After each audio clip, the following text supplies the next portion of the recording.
Shifting news. Explore, feel, shift.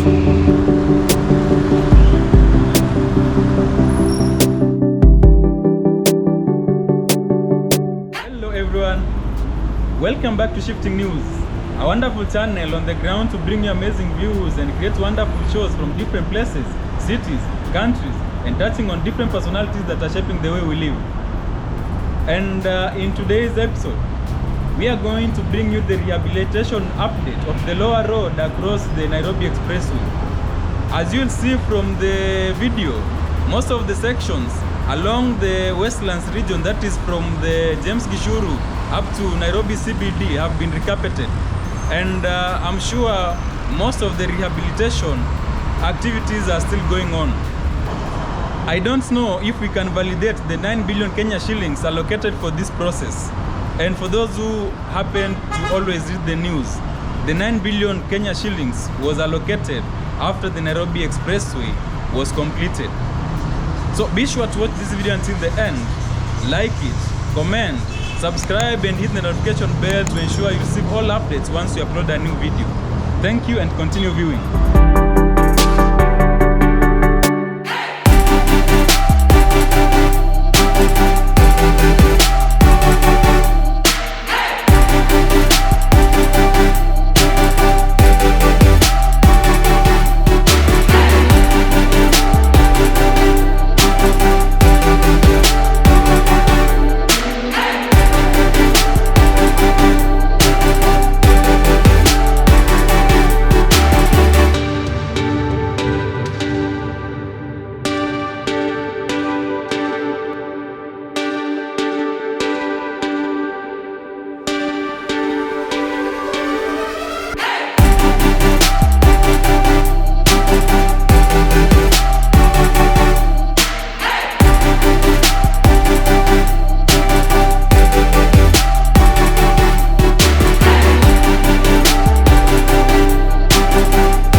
Shifting news. Explore, feel, shift.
Shifting News. Explore, feel, shift.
Shifting News. Explore, feel, shift.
Shifting News. Explore, feel, shift.